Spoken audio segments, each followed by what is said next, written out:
Oui. Alors, en fait, ce sujet-là, il est basé sur comme d'habitude, sur un passage dans la Torah. Quand c'est marqué, l'autre isna et achicha v'vavecha, tu ne haïras pas ton frère dans ton cœur. Okiar tokiar et amita. Tu demanderas, c'est misma minatora. Si on voit un juif qui fait une faute, minatora, alors de la Torah, on doit le réprimander.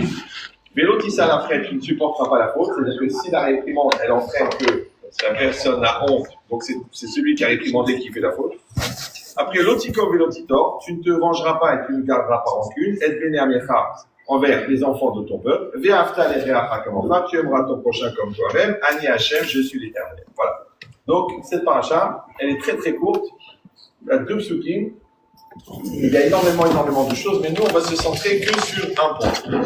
Un point très très important, c'est de savoir que quand on est dans la communication, parce que toute la vie, eh ben, on dit, quand la dame dit beaucoup, tout l'homme dit c'est comme un, et comme un, c'est comme un. Donc c'est de réussir à faire un avec l'autre. Le problème, c'est que la Gemara dit Keshem Shepar Tsoufem Shonot, Kardatem Shonot. De la manière que les visages sont différents, les esprits sont différents. Ça veut dire que toute la raison pour laquelle Hachem, dans la nature, il a fait qu'on a tous des têtes différentes, le vrai sosie n'existe pas. Ouais, ça n'existe pas. 2 vrais sosies, ça n'existe pas. Parce qu'ils ont au moins les empreintes digitales différentes. Donc on est tous différents. Maintenant, puisqu'on est tous différents, à quoi ça servait de mettre un visage différent? Si je marche dans la rue, imaginons on a tous la même tête, d'accord? Je marche dans la rue et je vois un gars qui a la même tête que moi. Pendant combien de secondes je vais croire que c'est moi? Bon, je parle pas des gens qui prennent des vitamines de manière régulière, mais quand quelqu'un en face de moi, je sais que c'est pas moi. Donc à quoi ça sert de lui mettre une tête différente? Alors en fait, c'est une espèce de rappel à l'ordre. De ne pas oublier que de la même manière que le visage est différent, le da'at, la façon de penser, la personnalité, la sensibilité, l'intellect, la psychologie est différent. Ça veut dire qu'on est différent. Il faut accepter que quand on se réveille le matin, il y a 7 milliards de personnes qui ne nous ressemblent pas. Ouais. Ce que Sartre appelait l'enfer et que nous on appelle l'acquisition du Olam Haba. Bon, c'est un peu le... Sartre, vous avez connu Sartre quand même. Celui qui a inventé le détartrant. Donc l'idée c'est quoi? C'est de comprendre qu'on est tous différents et quand même la Torah elle a demandé Ve'afta le'reacha kamocha, tu aimeras ton prochain. Malheureusement, ça a été beaucoup traduit justement par le verbe aimer, qui est une erreur. Ça a été très très vendu par une star il y a 2000 ans, Agathe Chateau qui a mal tourné. Donc, mais l'idée, d'ailleurs on a fait une croix dessus, l'idée que tu aimeras, c'est pas comme on traduit aujourd'hui, tu as des sentiments, tu es passionné, tu as les papillons dans le ventre, tu as un ressenti. Non, tu aimeras, dans la Torah, la Hava, c'est la même verbe numérique que Echad. Echad c'est un. Et Hava c'est l'amour. Donc en fait, Ve'afta, il faut traduire, tu feras un. Mais comment je vais faire un, puisqu'on est 2? Ouais. Et 2, pas deux. On est 2 qu'on n'a rien à voir. Déjà, tu es Tunisien, Marocain, presque un mariage mixte, d'accord? Bon, quand t'es un homme, c'est une femme. Aujourd'hui, c'est à redéfinir parce que les gens ne savent plus exactement qui ils sont. Mais ça veut dire qu'on est tous différents. Qu'est-ce qu'elle a dit la Torah? Ve'afta. Et puisque Hava c'est Echad, la Torah ne dit pas tu aimeras. La Torah elle dit tu feras avec l'autre. D'ailleurs, Hachi sur place, il dit débrouille-toi. Ouais. Parce qu'on est différents, il faut faire un. Maintenant, je ne vais pas vous enlever tout le côté extraordinaire, la passion, en fait, tout ce qui vous encourage à vous réveiller le matin, à vous marier. C'est les sentiments, la passion, le frisson, les papillons. Bon, évidemment, ça va exister. Mais après, tu aimes la personne, ou tu commences par aimer la personne, et ensuite, tu as essayé de faire... Bon, je sais dire, bonnet blanc, blanc bonnet, ça change. Ouais. 5 x 3 et 3 x 4, ça donne le même résultat. Bah oui, parce que si tu commences à...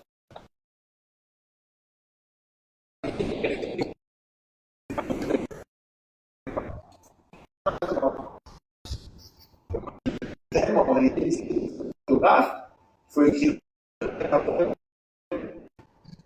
Alors,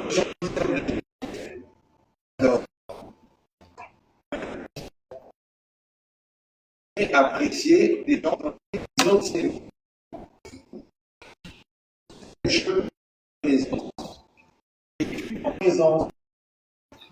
C'est ça que vous voulez. Non, la Torah. C'est-à-dire que je fais un toi. Quand je sais que ça a l'air un théorie comme ça, vous savez, moi, j'ai 40 ans que je tape ça.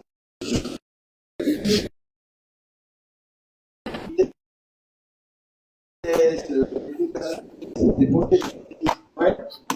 C'est qui est vous savez, je découvert le visage. Il a pas ce qu'il peut apprendre. Alors il a pas d'ailleurs, souvent il est quoi. Non. C'est que, en fait, tu es inquiet. Et après tu dis, la Torah dit non. Tu fais pas avec la personne. Ça crée une vibration qu'on appelle communément dans la rue d'amour. Sentez la différence? Maintenant, tu fais un dans la tête, on se comprend. Tu fais un dans le cœur, on se ressent, on s'investit pour l'autre. Ouais. Tu fais un dans le corps, après le repas, bien sûr. C'est normal, parce que des gens qui devancent la paix. Mais l'idée, il faut faire attention. Un petit conseil, hein. C'est pas parce qu'on est parlé qu'on n'a pas de cerveau, enfin, je pense. Mais quand la Torah interdit d'avoir des relations avant le mariage, c'est parce que vous savez que la femme a un défaut majeur, non? Elle est belle. La femme est belle. Oui. Et le mari, lui, des fois, l'appétit, il descend d'un étage. Ce qu'on appelle la partie la plus chaude du corps. Donc, au lieu de raisonner avec sa tête, d'ailleurs, souvent, quand il te regarde dans les yeux, tu lui dis relève les yeux parce que là, c'est pas la bonne hauteur. Ouais. Mais l'idée, c'est que la personne, en fin de compte, elle va aimer le corps de l'homme, le corps de la femme. Mais le corps, c'est personne. Parce que la personne, c'est une personne. Mais le corps, c'est personne. La peur, on peut faire une prothèse de corps. Maintenant, après, c'est vous qui décidez, est-ce que vous vous définissez comme un corps? Et donc, votre maître mot, c'est la sensualité, c'est d'être belle, c'est d'être magnifique, c'est que tout le monde se retourne dans la rue en disant « Oh la vache !» Et là, vous êtes content de faire partie du propos, d'accord? Ou alors, non, c'est un syndrome. Ça s'appelle Nabila. Ouais. Mais l'idée, c'est ça. C'est que la personne, elle voit chez l'autre une personne ou non. Alors, je vous donne un secret. Pour voir une personne chez l'autre, il faut soi-même déjà être une personne.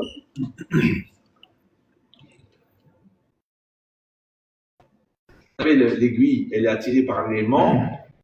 L'aimant attire l'aiguille, les deux n'ont qu'une personnalité. Je ne sais pas si vous avez déjà parlé avec un aimant. Il n'a rien à dire. Il n'y a pas de problème existentiel. Donc les gens qui sont attirés parce qu'ils sont attirés, c'est juste de l'excitation. Mais nous, on parle d'amour. Ça veut dire la rencontre entre deux personnes. Le problème, et c'est connu, c'est que le mot personne en français veut dire personne et personne. Monsieur, non? Oui. Comme en hébreu, Ani, c'est je. C'est la définition, la anochiout, la valeur du jeu, du moi, ouais. Mais ça s'écrit Aleph Nun Yud, mais c'est les mêmes lettres que Aleph Yud Nun, qui est le Haïn, le néant, le rien. Donc tu peux être personne ou tu peux être personne. Maintenant, si tu es personne, et tu vas dire oui, mais je comprends pas, on ne fait pas kavod, tu passes devant moi, tu me dis pas bonjour, je t'appelle, tu me réponds pas, je t'envoie 40 messages, tu me rappelles pas. C'est comme si je n'existais pas. Oui, mais tu t'appelles Aïcha. D'accord. Donc, j'ai besoin des blagues pour savoir si vous suivez. Parce que plus vous avez une réactivité forte à la blague, plus je sais que vous êtes avec moi, donc je peux augmenter le niveau du cours et le rythme des enseignements. Mais si vous n'agissez pas à la blague, alors, quel hamor que vous n'allez pas réagir aux enseignements et je vous dirai quel hamor. Ouais. Donc, c'est ça. C'est de dire qu'en fait, tu vas devenir une personne. Maintenant, développer sa personne, c'est-à-dire développer ton côté personnel. Maintenant, ton côté personnel, quand il s'applique dans la réalité, c'est un mot contracté qui s'appelle personnalité. C'est l'empreinte de ta personne dans la réalité, c'est ta personnalité. Ça va? Mais tu peux être une personnalité. Une personnalité. On me dit, mais tu dors, mais réveille-toi, mais le bac c'est dans 3 semaines. Mais tu crois bien que ce garçon, il n'est pas sérieux. Ouais, non, mais il m'a dit qu'il allait travailler, il prépare un diplôme en immobilier. Les gens qui préparent un diplôme en immobilier, en général, ils sont dans l'immobilier. Ouais. Et tu regardes dans le calendrier, il n'y a que des mois de juin. 1er juin, 1er juin, 1er juin. Non, on parle de quelqu'un qui est vivant. On parle de quelqu'un qui est une personne. Maintenant, quand toi, tu développes ta personne, automatiquement, il faut qu'on te donne en face une personne. C'est pour ça que c'est marqué que je m'occupe mes avec Zilgim. Hachem, il crée des couples. C'est très, très complexe de te faire rencontrer la bonne personne. Pourquoi? Parce que la personne que tu épouses, elle a un défaut majeur aussi, c'est qu'elle te ressemble. Maintenant, les gens qui se connaissent, ils vont être choqués par le niveau d'harmonie, ouais, et de complémentarité. Et les gens qui se fuient, ils vont être agressés par la personnalité de l'autre. C'est comme si tu vas aux États-Unis avec ton téléphone français. Donc, tu as une prise mâle française, et dans le mur, c'est une prise américaine. Vous savez comment sont les prises américaines? 2 barres comme ça, ouais. Et toi, tu as absolument besoin de téléphoner, ton téléphone est téléchargé. Et tu essayes de mettre la prise mâle dans la prise femelle. Ça ne rentre pas. Ça ne rentre pas. La prise américaine est têtue. C'est une prise marocaine. Ouais. Donc, elle va pas marcher. Tu vas être obligé de mettre un adaptateur. Vous savez comment on appelle l'adaptateur? Le shalom bayit, le compromis, l'acceptation de l'autre, de vivre ensemble. Et pour ça, il faut avoir une capacité. Et cette capacité, elle s'appelle en français la remise en cause. Vous parlez français ou non? Vous voyez, le mot remise en cause, c'est un mot très intéressant. Déjà, vous avez dedans la cause. C'est quoi la cause? C'est la loi de causalité, qui est très importante dans le judaïsme, puisque tout a une cause, ouais, et Hachem, il s'appelle la cause des causes. Et chaque action entraîne une réaction. C'est la loi de causalité, vous l'avez sûrement appris en philosophie, ou alors vous l'avez développé si vous avez développé un cerveau. D'accord? Si vous êtes des élèves de Cyril, je ne peux rien faire pour vous. Mais la loi de causalité, c'est le principe de la cause. Après, il y a la mise en cause. C'est quoi la mise en cause? Croyons Dieu. Et pas peur, on est entre nous. Oui. C'est quoi la croyance? La croyance, c'est d'accepter que la réalité qui est en face de moi est adaptée à moi. Il n'y a pas d'erreur. Quelqu'un dit, si on est athée, tu n'es pas athée, tu es ignorant, parce que même l'alphabet, tu ne l'as pas fini.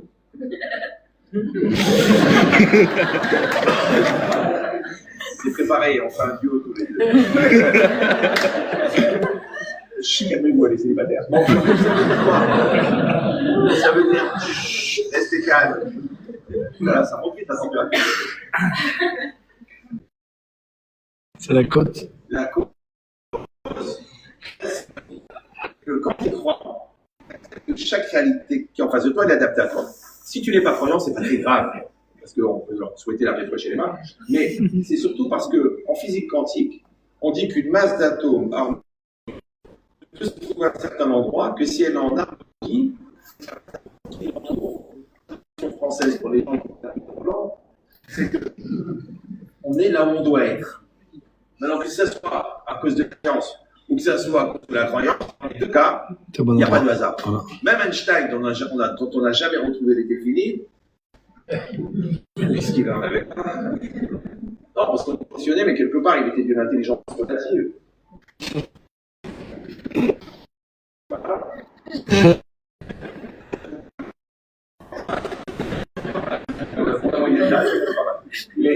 On rappelle quelqu'un. Mais l'idée, c'est quoi? C'est de dire que la réalité, elle est en face de moi. Ouais. Maintenant, quand vous avez une réalité en face de vous, et vous avez compris que vous n'êtes pas là par hasard, ça veut dire que vous allez être concerné, en un seul mot, par cette réalité. Le fait d'être concerné, ça veut dire que vous êtes partie de la cause. Donc, si vous êtes seul devant une situation, étant donné que c'est Joukrouk qui a écrit le scénario, donc vous êtes concerné, donc vous êtes à 100% la cause de cette situation. Donc, tu veux ou non? Si vous êtes deux, ce qui est le dernier refuge de l'immature, de dire, ah mais il n'y a pas que moi, hein, il y a l'autre aussi, hein. Ouais, ce qu'on appelle le transfert de culpabilité. Ouais, vous avez ça quand vous s'est marié. Donc, eh ben, c'est quoi? C'est de dire, ok, ben on est deux. Alors, je te dis oui, il n'y a pas de problème. Mais vous êtes responsable à 100%, oui, de 50% de la situation. Si vous êtes trois, vous êtes responsable et concerné à 100% par 33% de la situation. Mais tu peux pas jamais dire je suis pas concerné. Parce que si tu n'es pas concerné, qu'est-ce que tu fais sur la photo? Zman, c'est Mezouman. Kol Zman ou Mezouman Ladavar. Chaque temps, il est préparé pour quelque chose.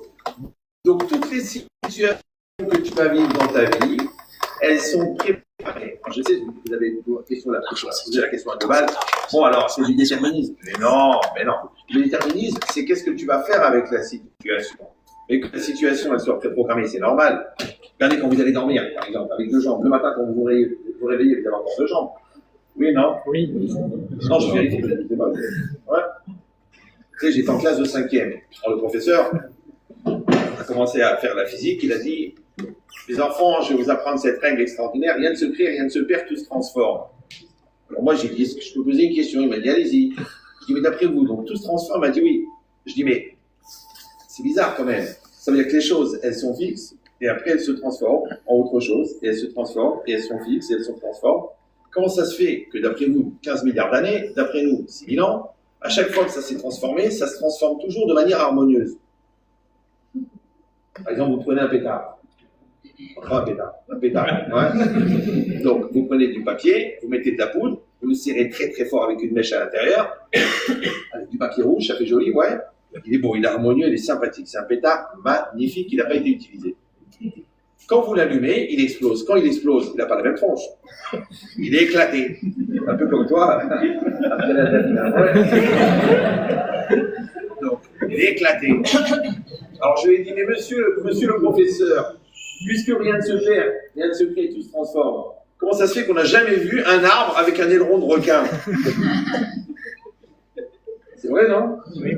On n'a jamais vu un dauphin avec un morceau d'avion. Pourtant, c'est la redistribution des atomes dans l'univers. Comment ça se fait que cette redistribution, que d'après vous, elle est aléatoire et arbitraire, elle est toujours harmonieuse? C'est bizarre, non? Oui, non? Ça vous interpelle quand même, non? Levez la main, ceux qui ont un cerveau. Bon. Donc, ça veut dire quoi? Ça veut dire que l'harmonie n'est pas normale. Il y a un grand généticien non juif et non croyant, il a dit qu'entre le moment de la conception, où la semence de l'homme et de la femme elle se rencontrent, et le moment de la naissance, il y a tellement de division de cellules que c'est pas normal, statistiquement, que la majorité des enfants soient normaux. Vous avez compris ce que je dis ou non? C'est un non-juif, non-croyant, athée. Ouais, il a dit, il y a tellement d'occasions, parce qu'à chaque fois que tu divises les cellules, l'enfant il peut naître avec 3 mains et 4 yeux et un bras derrière entre les épaules. Pourquoi la majorité des enfants, ils ont calculé la probabilité n'est pas probable mathématiquement. Tu vas pas dire, ah les rabbins. Moi je te parle d'un gars qui est goy, qu'il a fait une croix dessus, a priori. Ouais.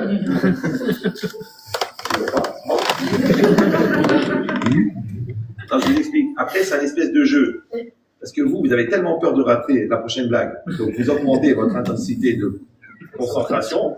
Et moi, je profite de votre niveau de concentration pour augmenter le nombre d'enseignements et le rythme des enseignements. Parce que je dois vous faire à peu près 90 chiffres en 1 heure. Donc, plus 22 ans de thérapie en 1 heure et quart. On va économiser du théorie, si vous suivez bien le cours. Mais l'idée, c'est ça. C'est de dire que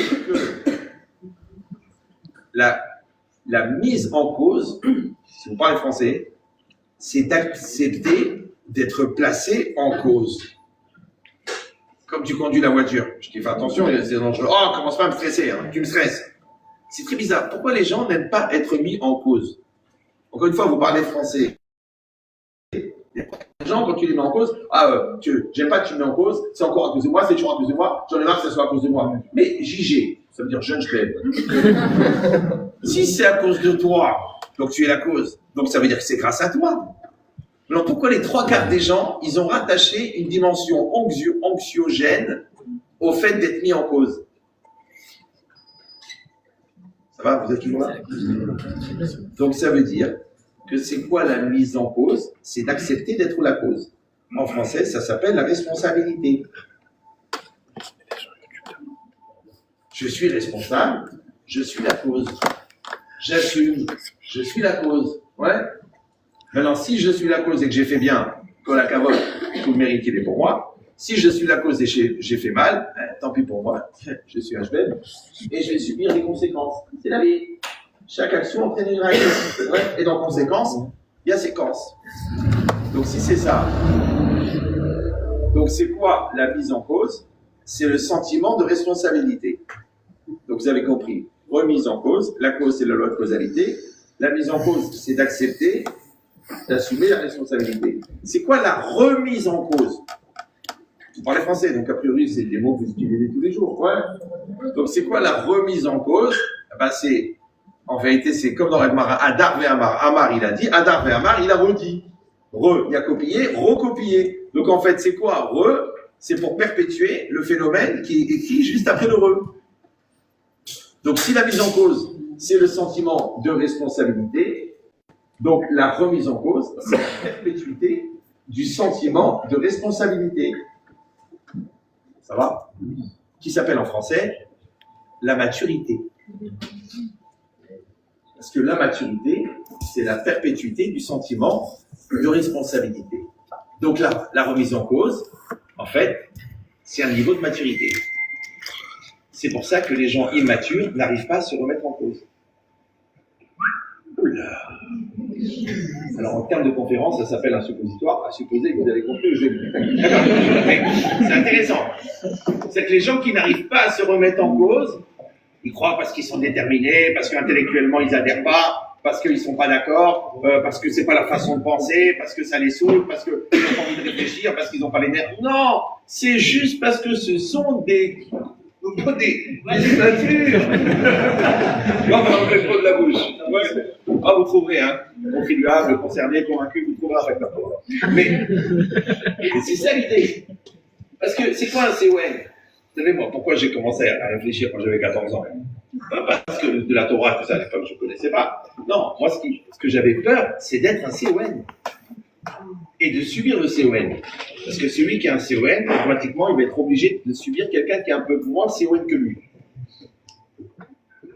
Alors, c'est quoi CON? C'est le contraire d'intelligent. Et c'est quoi intelligent en philosophie? C'est la capacité d'adaptation. Donc, c'est quoi le CON? C'est quelqu'un qui est inadapté. Il est inadapté à quoi? À la réalité. Pourquoi t'as divorcé?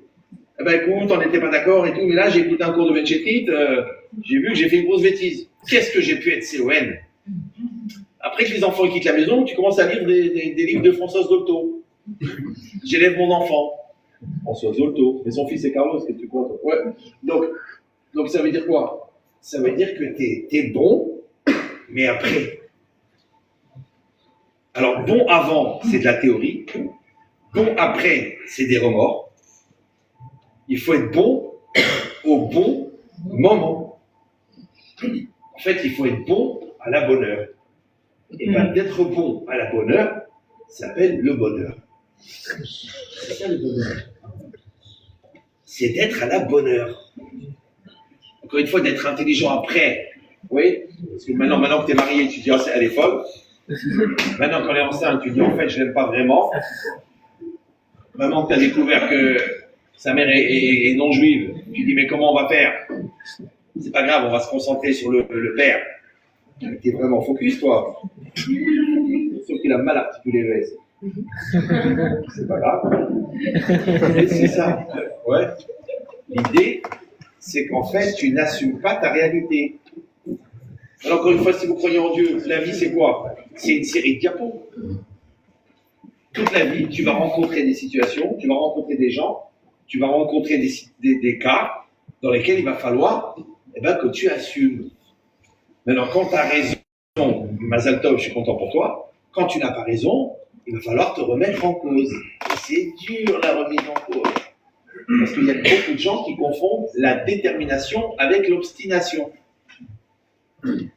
La psychorigidité. la tête dure. Oui, les gens me disent, mais Rav Ben Shekil, je ne changerai pas. Je ne change, je suis comme je suis.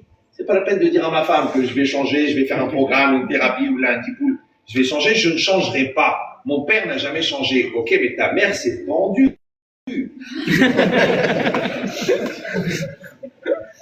Par désespoir, parce qu'un espoir au singulier, désespoir au pluriel. Il ne croyait plus là-bas. Ouais. Non, mais j'exagère, en fait, elle a fait ça avec des cachets. Bon. Donc, ça veut dire quoi? Ça veut dire que toute la vie, je suis jaloux de vous parce que vous êtes jeunes. Moi, j'ai fait les 3 quarts du chemin. Mais toute la vie, ça va être des rendez-vous. Ouais. Et dans ces rendez-vous, tu auras le choix d'être mature ou d'être immature. Maintenant, les rendez-vous qui sont les plus marquants, parce que tu as rendez-vous avec la réalité, tu as rendez-vous avec le Shabbat, tu as rendez-vous avec la cache-couche, tu as rendez-vous avec le décolleté de la voisine. C'est des rendez-vous, tout ça. Ouais. Est-ce que tu vas réagir comme un homme, un tzaddik, ou tu vas réagir comme un animal? Ah oui, parce qu'en nous, il y a le bien et le mal. Il y a le jeu, il y a le bien et le mal. Alors, quand le jeu, il s'assimile au mal, ça s'appelle animal. Ça, tu le dis. Ah là, je suis mal, animal. Ani très mal. J'en ai rencontré un il n'y a pas très longtemps, il était tellement atteint au niveau Brel, en plus ça s'appelait Jacques. Restez concentrés, ne me quittez pas. Ouais. Il est tellement Brel, il m'a dit, vous pensez que je dois aller voir un psychologue? Je fais non. Il me dit alors quoi? Je dis, il faut que tu ailles voir un vétérinaire. Parce que quand tu seras voyé à chaque fois qu'il y a une femme qui passe à côté, vérifier, ça devient troublant. Ouais, j'ai une certaine sensibilité. On s'appelle obsédé, ça n'a rien à voir. Ouais. Donc, c'est quoi l'idée? C'est que chaque réalité que vous allez avoir en face de vous, elle est envoyée. Alors, si vous acceptez ça, donc vous acceptez que, en vérité, c'est pas que vous qui regardez la réalité, c'est la réalité qui vous regarde. Ça va? C'est pour ça qu'on dit en français, ça ne te regarde pas. Pourquoi tu rentres dans cette histoire, ça ne te concerne pas. Maintenant, le problème, c'est que, encore une fois, de se sentir concerné, ça s'appelle la responsabilité, ça s'appelle la solidarité. Mais le problème, c'est que quand c'est mal vécu, et que tu te sens que c'est toi le concerné, en fin de compte. Parce que tu te sens cerné. Mais pourquoi tu te sens cerné? Il y a une question, tu réponds. Il y a un problème, tu trouves une solution. Ah non, vous la connaissez pas, c'est elle qui est folle, c'est elle qui est fou, c'est une famille de cinglés, c'est une malade. Pourquoi? Je vous donne un secret. Et c'est violent. Donc essayez de ne pas vous en servir contre des gens qui vous aiment. Ah oui, j'ai oublié de vous dire. Parce que je le sens très fort. Quand je parle, arrêtez de penser à quelqu'un d'autre. Genre tout le cours, il est pour vous. Non, le cours, il concerne la personne qui est en face. Ça s'appelle un miroir. Quand tu te regardes dans la glace, tu dis, moi, c'est qui cette gueudon? C'est un vrai problème d'épilation, toi. Ouais. Non. Tu acceptes que la réalité qui est en face de toi, elle te concerne à toi. Nous, on appelle ça le moussard. Ouais. Eux, ils appellent ça la maturité. C'est la capacité de comprendre que chaque réalité, c'est une opportunité que Akadosh Baruch Hu t'a donné de grandir et de changer. Tu peux refuser. Il y a beaucoup de gens qui ne vont pas au rendez-vous de la vie. Ouais. C'est pas pour moi, ça me saoule, j'ai pas les nerfs, ça me stresse, on verra plus tard, c'est pas le moment, pas maintenant, j'ai besoin de me préparer, j'ai pas le déclic. Enfin, tous les langages d'absentéisme qu'on peut créer quand on veut pas assumer une réalité qui s'impose à nous. Ouais. Mais il faut savoir une chose. La vie, c'est une gare. Oui, les jours, c'est des trains. Les trains, ils partent. Puis je m'en fous, je prends le train du lendemain. Mais le train du lendemain, c'est un autre train. Il arrive à une autre destination. Il n'y a pas les mêmes personnes dedans. Ouais. Ça s'appelle un train de vie. Donc, quand tu rates les trains, par exemple, tu ne fous rien à l'école. Donc, tu as le QI de l'oiseau. Le QI de l'oiseau, le QI. Il fait des maths, fait de la physique, fait de la guémara.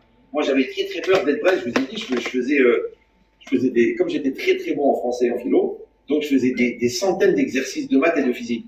Parce que comme il y a deux exercices, il y a deux hémisphères, l'hémisphère philosophique et l'hémisphère mathématique. Donc, comme pour le philosophique, j'étais gâté, moi je dictais des dissertes de philo à des élèves du Cocan il y a 17 ans au téléphone. Vous avez compris que, ouais. Mais au niveau mathématique, c'était pas ça. Donc j'ai dit quoi? Je vais être un handicapé des maths et de la physique. Donc j'ai fait beaucoup d'exercices de maths. Et c'est marrant parce que comme des mathématiciens aujourd'hui, ils écoutent les cours, ils disent mais ça, vous avez un raisonnement mathématique incroyable. Je comprends, j'ai fait le tikkun, j'ai fait le travail. Ouais. Pourquoi? Parce que dans la vie, il y aura des choix. Et il y a des choses qui passent par la sensibilité intellectuelle, la sensibilité philosophique, le scanner psychologique, mais il y a des choses qui passent par la structuration, la conceptualisation, ouais, la force d'affirmation, et ça, c'est entièrement mathématique. Si tu n'es pas capable de synthétiser une situation, si tu n'es pas capable de trouver le centre de gravité, si tu n'es pas capable de trouver le point d'équilibre, valeur absolue de 1, 1, tu vas être perdu toute ta vie. Toute ta vie, je comprends rien à ce qui m'arrive, ça tombe de partout, ramène je suis maudit, c'est là il a la vénère.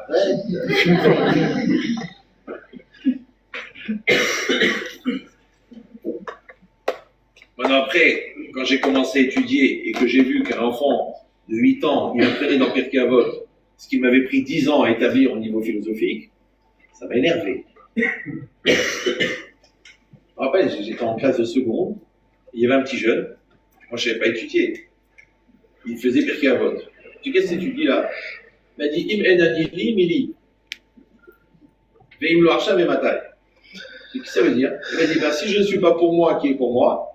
Et si c'est pas maintenant, c'est quand? Je dis mais tu rigoles. C'est les deux axes essentiels de trajectoire existentielle de l'homme. Bah parce que si tu ne deviens pas toi-même, personne ne peut le faire pour toi, mais il y a une contrainte qui s'appelle le temps qui passe. Donc, Imlo Arshav et Matai, si c'est pas maintenant, c'est quand? Parce que c'est quand maintenant? C'est quand le temps? C'est maintenant. Vous me suivez ou non? Et pas maintenant dans le sens, genre je suis stressé, il faut faire vite, j'ai peur d'arriver en retard. Mais non. Le maintenant, c'est le maintenant. Oui. Vous savez, il y a le présent relatif et le présent absolu. Vous avez réfléchi un peu sur le temps, non? Oui, non? Oui. Alors nous, on dit, il y a le présent, le passé, le futur. Mais en réalité, c'est faux, il n'y a que du présent. Dans le présent qui est passé, on l'appelle passé, puisqu'il est passé. C'est du présent. Le présent qui à venir, on l'appelle le futur. C'est l'avenir, parce que c'est un présent à venir. En vérité, il n'y a que du présent. Bon, le Sforno, il dit au vétamine. Oui, c'est un présent perpétuel. Mais la logique, c'est quoi? C'est que si aujourd'hui, le présent, c'est le fruit du passé, à cause de la loi de causalité. Donc, quand tu veux comprendre ton présent, tu regardes ton passé, puisque ton présent est le fruit de ton passé. C'est toujours là. Et si tu vois que tu comprends rien en maths, tu regardes que les 6 ans d'avant, tu n'as rien foutu en maths, donc c'est logique que tu comprends rien en maths. C'est logique. Oui, non? Ok. Tu manges toute la journée des sucreries, tu dis quand même, bizarre, j'ai une surcharge pondérale considérable. Bah, c'est normal. Ouais. C'est vu ce que tu bouffes. Ok. Donc, ça veut dire que si je comprends mon présent en regardant mon passé, parce que mon présent est le fruit de mon passé, vous êtes toujours là? Oui. Ouais. Et qu'à l'époque où mon passé était présent, mon futur, c'est mon présent maintenant. Vous êtes toujours là? Écoutez bien. Je sais que vous avez les cerveaux, grâce à Dieu, vous faites des maths, la physique, la philo, peut-être de la Gemara. Ouais. Écoutez bien. Si je dis que le présent, c'est le fruit du passé, et que c'est le développement du passé qui a créé le présent, donc c'est le développement de mon présent qui va créer mon futur. Donc pour connaître mon futur, il suffit de mettre mon présent au passé.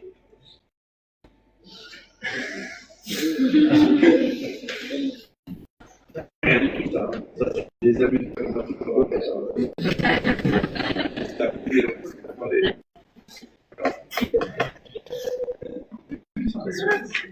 Ça veut dire quoi? Ça veut dire que le présent, en réalité, c'est un présent continu. D'accord? Mon deuxième livre, j'ai fait 75 pages sur le temps. Bon, moi, je mets à peu près 14 secondes pour préparer une conférence, mais celle-là, elle m'a pris 2 ans. Le temps, c'est une notion très, très, très abstraite, très, très compliquée. En tout cas, en hébreu, le présent, c'est OV. D'accord? On sait que le sens profond, ouais, la chose. Le mot OV, en hébreu, c'est le présent. Atit, c'est le futur, Avar, c'est le passé, et OV, c'est le présent.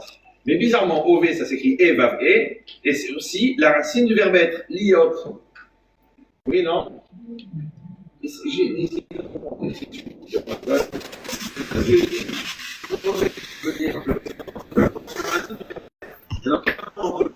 Qui est un rapport de qualité que j'ai avec une réalité qui se compose à moi.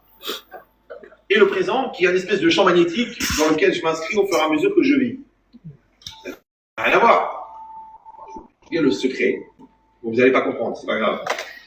Rogatchover, il dit que le présent, c'est d'être. Vous avez compris ce que je dis? Le présent, tu dis le présent.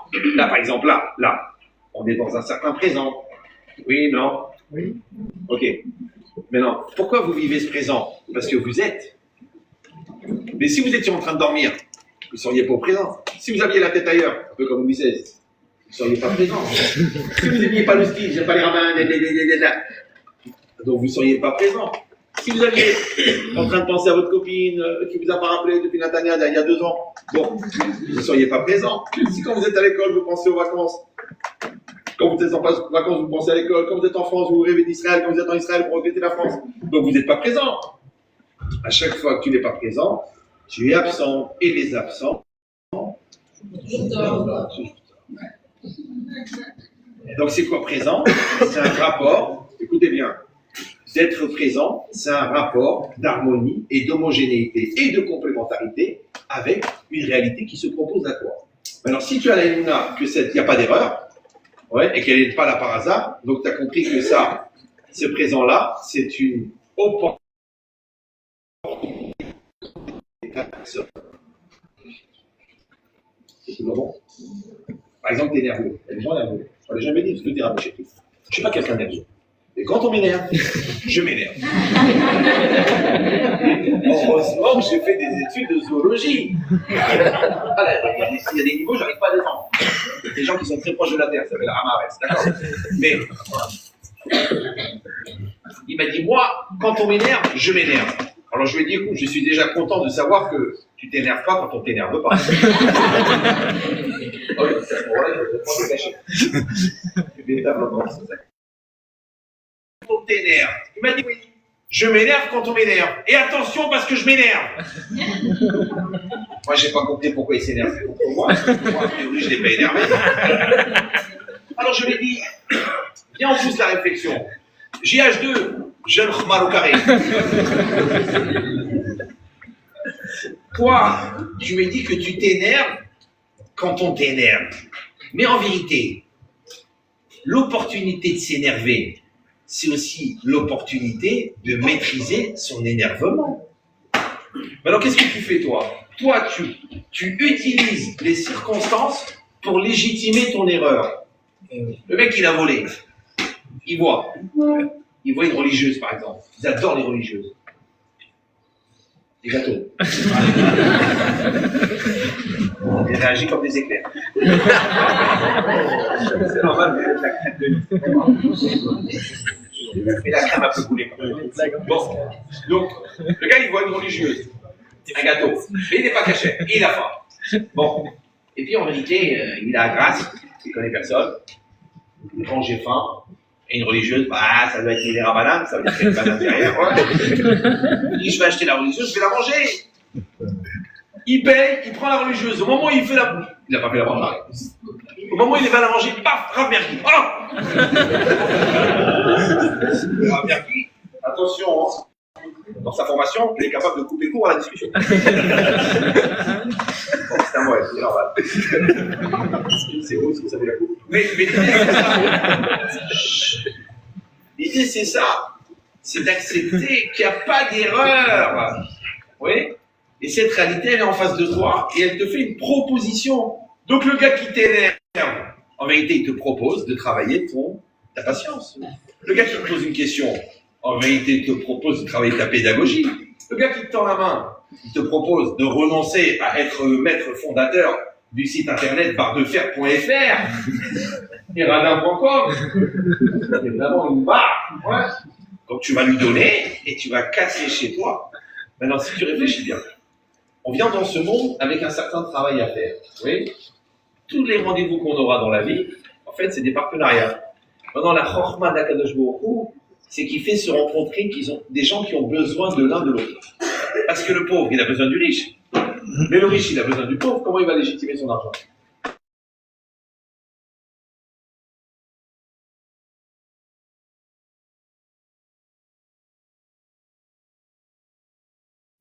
Le nerveux, il a besoin du calme.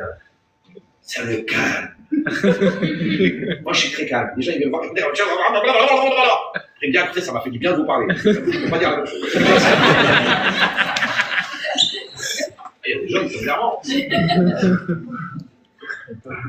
Des fois, je me sens obligé de dire à des gens, le droit de se taire est constitutionnel. Tu gagnerais à te taire, parce que quand tu parles, bon, tu enlèves les doutes, mais quand tu te tais, bon, tu peux imaginer que tu as un truc à dire.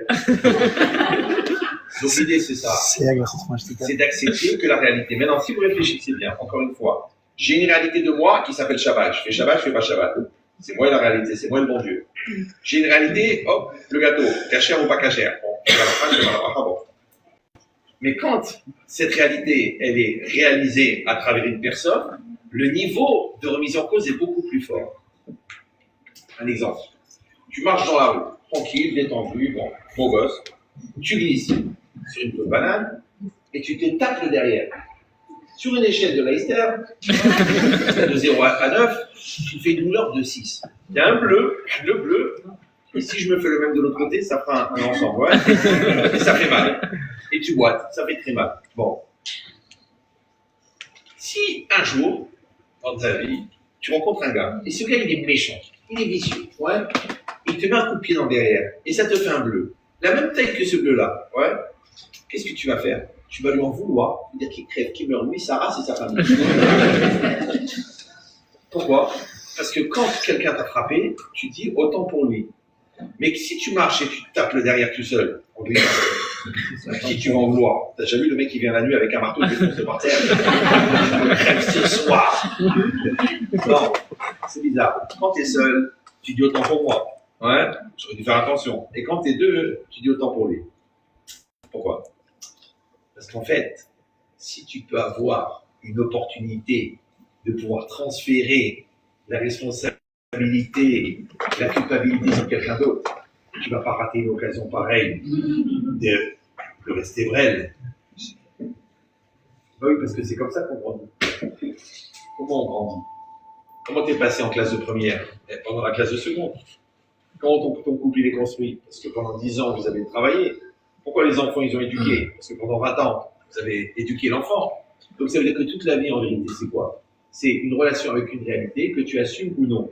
Quand tu l'assumes, tu grandis. Quand tu l'assumes pas, tu grandis pas. Moi, toute la journée, je suis au téléphone, des femmes, des hommes, mais chez Triche, ton mari, ma femme, là. Je dis, attendez, quel âge il a? Donc, quel âge vous avez? Je dis, j'ai 34 ans. Ah, vous avez 34 ans? Oui. Et alors, qu'est-ce qui se passe? Eh ben voilà, je suis très très contrarié parce que j'ai la brebis là de mon 4e et j'arrive pas à trouver le rouge à ongles qui va avec mon tailleur. Et ben j'ai même pas envie d'y aller. Je suis pas bien, je suis angoissé, je suis stressé. Rappelez-moi votre âge. 14. Non, 34. Ah.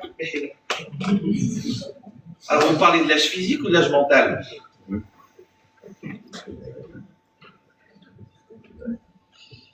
Ça va? Parce qu'il y a le moi intérieur et le moi extérieur. Le moi intérieur, c'est le moi mental, et le moi extérieur, c'est le moi réel. Alors normalement, le moi mental et le moi réel sont censés être les mêmes. Ça s'appelle être soi-même. En hébreu, c'est Toho. Non. Vous savez qu'à partir d'un certain niveau d'ignorance, il faut envisager la conversion. Toho Kebaro. Ça veut dire que pour trouver son Toho, il faut passer un certain temps derrière les barreaux. Non, c'est pas ça. Toho, c'est l'être intérieur, et Baro, c'est l'être extérieur. Maintenant, tu es censé être pareil à l'extérieur, à l'intérieur. Parce que Panim, c'est le visage extérieur. Mais Pnim, c'est le même lettre, c'est l'intériorité. Maintenant, si tu es quelqu'un de transparent, tu es quelqu'un de vrai, tu es quelqu'un de cohérent, eh ben, ce que tu montres, c'est ce que tu es. Ce que tu dis, c'est ce que tu penses. Ce que tu fais, c'est ce que tu dis, et ce que tu fais, c'est ce que tu penses. Et ce que tu penses, c'est ce que tu penses. Alors, je vous dis tout de suite, les gens entièrement cohérents, d'un bout à l'autre, de la chaîne existentielle, on peut les compter sur les doigts de la main d'un manchot. Et tous les problèmes qu'on a dans la vie, c'est toujours des problèmes d'incohérence. Or, l'incohérence, c'est la différence entre ton moi intérieur et ton moi extérieur. Ça va? Et ça, comment ça s'appelle en français? L'immaturité. Voilà. Vous avez compris? Donc, pourquoi les gens divorcent? Immaturité. Pourquoi les gens ils mentent? Immaturité. Pourquoi il faut rien à l'école? Immaturité. Immaturité. Pourquoi ils regrettent d'avoir rien foutu à l'école? Immaturité. Pourquoi avant la faute, ils sont inconscients, j'ai pas réfléchi, excuse-moi, j'avais la tête ailleurs, et après la faute, je suis nul, jamais. Immaturité. Donc en vérité, tout le problème de la vie, c'est un problème de maturité ou d'immaturité. Alors comment on dit mature en hébreu? Boger. Gever. Vous parlez pas l'hébreu non plus. Non, mais je suis con. Ah, C'est ma réponse, c'est moi qui ai raison. je vous résume la situation géopolitique de la Apprenez l'hébreu. Si vous voulez rester, apprenez-la. Je vais dire Jean-Luc, hein, mais Mélenchon pas tout. Par contre, Jordan, il a compris. Hein. Par-delà. Mais c'est quoi l'idée? L'idée est très importante. L'idée, c'est que toute ta vie, tu vas développer le moi intérieur et tu vas développer le moi extérieur. Alors, le moi extérieur se développe par rapport au fait que tu assumes la réalité. Qu'est-ce que ça provoque chez toi, le fait d'assumer, par résonance? Ça crée ce qu'on appelle la maturité. Tu as eu le cours sur les fonctions, tu as eu les exercices sur les fonctions, tu as eu les exercices en classe sur les fonctions, tu as eu les exercices à la maison sur les fonctions, et maintenant il y a l'interro. L'interro, elle sert à quoi? Tu dis à me stresser, à m'angoisser. Non, elle sert à vérifier que tu es devenu le gars qui a compris les fonctions. C'est la différence entre la culture et le devenir. Dans la Torah, on dit Vayadarta, Va'ashevota et Levavecha. Tu es obligé de passer par l'épreuve, parce que c'est l'épreuve qui prouve que tu es devenu ce que tu as appris. Donc, tu as appris le calme, et tu es calme. Tu as appris l'honnêteté, et tu voles pas. Tu as appris la fidélité, et tu ne dragues pas la cliente. Tu dis, non, c'est un tout bien tout honneur, c'est une façon de charmer, c'est pour faire la vente. Et si tu tombes sur une folle qui écoute France Info toute la journée, qu'est-ce que tu vas dire? Rasvé shalom lo aleikum simsilin du tout. Tu vas dire avec la gueule que j'ai, ça se représentera jamais. Une belle blonde qui me regarde, qui me fait des clins d'œil, c'est pas possible. Et tu t'interroges, oui, non, oui, non, oui, non. À la fin, tu te lèves, tu te dis, allez, on y va. Ma chambre d'hôtel est juste à côté. Et c'est là que tu te rends compte qu'elle est aveugle et qu'elle a un type. Alors tu vas te rasseoir. Parce qu'il y a l'art contemporain, l'art moderne et l'art chinois. C'est ça la vie. Ouais. La vie, c'est une série d'épreuves. Alors, encore une fois, l'épreuve, il faut la prendre comme l'épreuve, c'est l'épreuve. Les gens comme ça, des épreuves. Il y a beaucoup d'épreuves.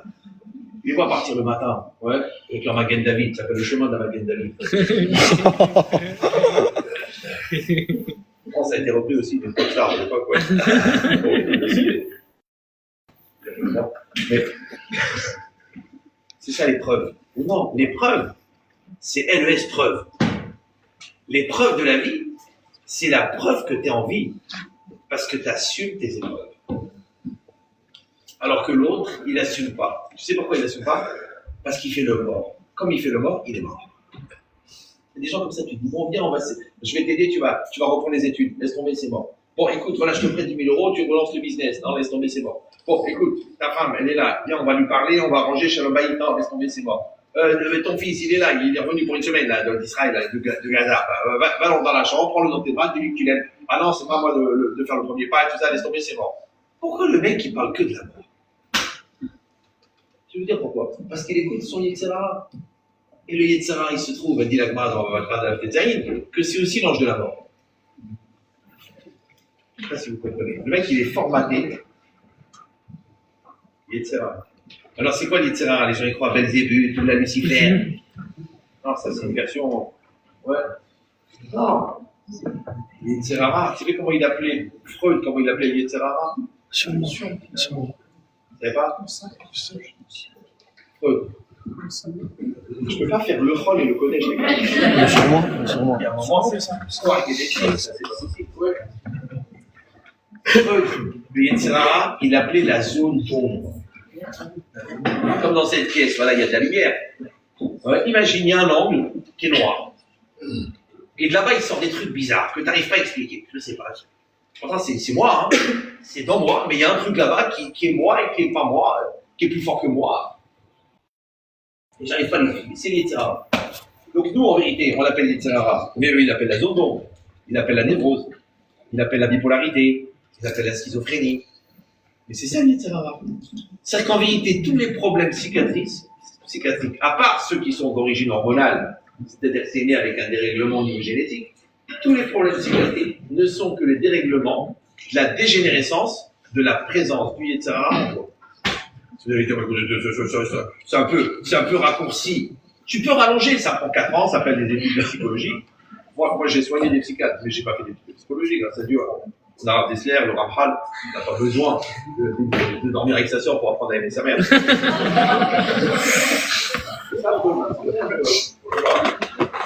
Sur la sexualité. Mais l'idée, c'est ça, écoutez bien. C'est que les Chachamim, ils ont résumé toute la psychologie en une phrase. Ça, la force des Chachamim. C'est concentré, très concentré. Ils ont dit Ezeu Gibor, Akovesh et Titzro. Vous connaissez cette phrase? Ouais. Qui est l'homme fort? Celui qui maîtrise son Yetzirah. Donc, si vous réfléchissez bien, vous analysez la phrase. Ouais. Ezeu Gibor, qui est l'homme fort? Celui qui maîtrise le Yetzirah. Ça veut dire que le Yetzirah, c'est le contraire de l'homme fort. Donc, ça veut dire qu'il y a une force intérieure en toi, qui n'est pas toi, et que si toi, tu n'es pas fort, elle est plus forte que toi. Vous êtes toujours là? C'est pour ça qu'on dit c'était plus fort que moi. Je n'étais pas moi-même. J'ai été dépassé par mes pulsions. Le geste a dépassé ma pensée. C'est pas ce que je voulais dire. Tous ces langages d'absentéisme, en vérité, sont les signes de présence du Yetzirah. Maintenant, si Gibor, ça vient de Geber. Donc Geber, c'est quoi? C'est un adulte. Donc, si le Geber, c'est celui qui maîtrise le Yetzirah, donc par voie de conséquence, le Yetzirah, c'est la tentation de faire l'enfant. C'est bon ou non? Ezeu Gibor, Akovesh et Titzro. Donc là, il y a un adulte et là, il y a un enfant. Ça veut dire qu'à chaque fois que tu fais l'enfant dans ta vie, en fait, tu es soumis à ton Yetzirah. Alors les gens ils disent ouais la religion c'est ok, mais la logique, vers quoi avec la logique? Parce que quoi, quand toi tu te surprends à faire l'enfant, tu es devant une situation, je te dis c'est pas cachère, oui mais j'ai faim, bon. Il y a des gens systématiquement, on a fait ça dans nos études de zoologie, à la synagogue, il y a des gens qui ne parlent pas à la synagogue, sauf pendant le Kaddish et la Haza. Ils attendent le Kaddish. Dis-moi, où t'es acheté où t'as reçu? Ils attendent la catatoire pour parler Tu dis ça, ouais. Comment ça se fait que le mec, il parle juste quand c'est à sourd? C'est-à-dire qu'il est formaté à l'envers. Le juif, il se tait quand c'est à sourd, il parle quand c'est permis. Lui, il parle quand c'est à sourd. Donc chez Renault, ils ont mis le moteur à l'envers. Le mec, il passe la première, il va en marche. Il est monté à l'envers. C'est vrai. Tu vois, le gars, il est bien, il est beau, il est mignon, il a de l'argent, il a une femme magnifique, 140 magasins, 300 000 euros de revenus hebdomadaires, une femme ancienne Miss Israël, il la trompe avec sa responsable des stocks. Non, j'ai eu ça en Shalom Bay. Vraiment. Le mec, il avait une femme, une beauté. Moi, je tournais la tête parce que j'avais peur de prendre feu. Et puis, je lui dis, excuse-moi, juste pour ma curiosité psychiatrique, tu vois la photo de ta maîtresse, milieu soir, une pomme fripée. Quel âge elle a? Écoute, elle ne fait pas son âge, elle a 68 ans. La chef des stocks, les mecs, le gars, il a une beauté disponible en plus. C'est pas une jeune femme qui est nard. Il est ouais. Ouais, il a été chercher la chala. Il n'y a pas d'autre mot. Alors moi, encore une fois, par curiosité intellectuelle, je lui pose la question, je lui dis, excuse-moi, papa. Pourquoi que les gens qui ont le meilleur, ils cherchent le pire? Et les gens qui ont le pire, ils cherchent le meilleur. Pourquoi la contradiction, ouais, c'est la marque de la personnalité. Je suis pas d'accord. Je suis pas comme vous. Ouais, je suis différent. Et t'es pas différent. Moi, je vais vous dire. Moi, j'ai pas votre expérience. Moi, j'ai 20 000 personnes par an en consultation. Donc, j'ai pas votre tête. Et je peux vous dire que les Réchaïm sont prévisibles.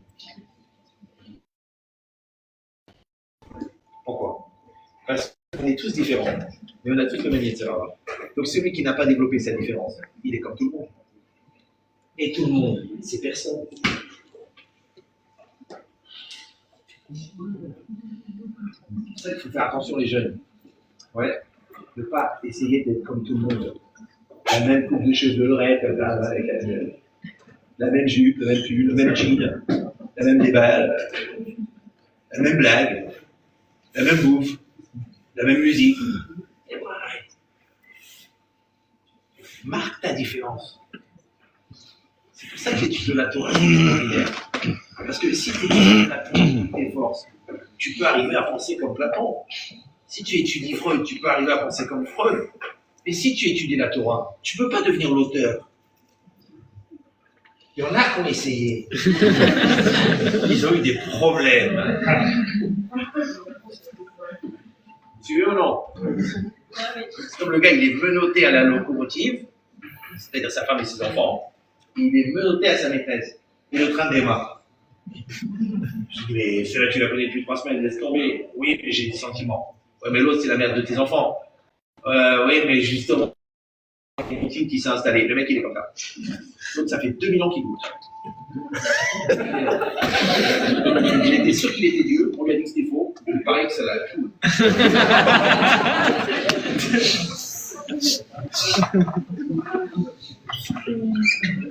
J'ai rien contre. C'est pas gâché.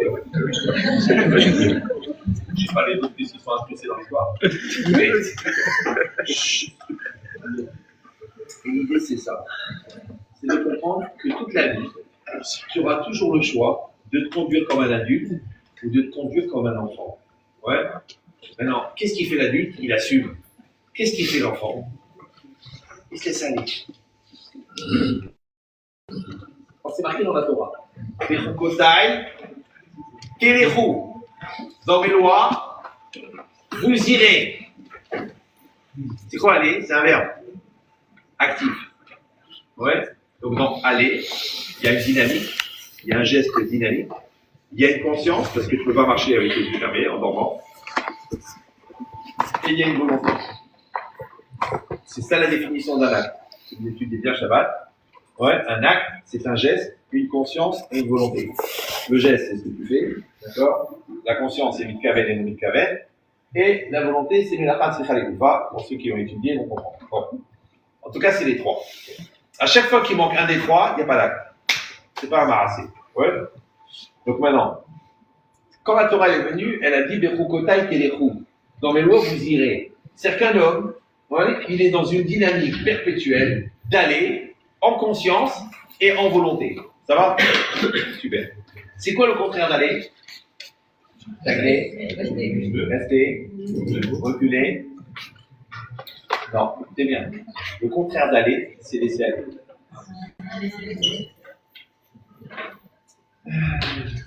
Là, je vous ai donné un grand secret de la vie qui va peut-être sauver votre couple. C'est pourquoi les gens divorcent? Parce qu'ils se laissent aller. C'est pourquoi les gens ils font une dépression? Parce qu'ils se laissent aller. C'est pourquoi les gens ils volent? Parce qu'ils se laissent aller.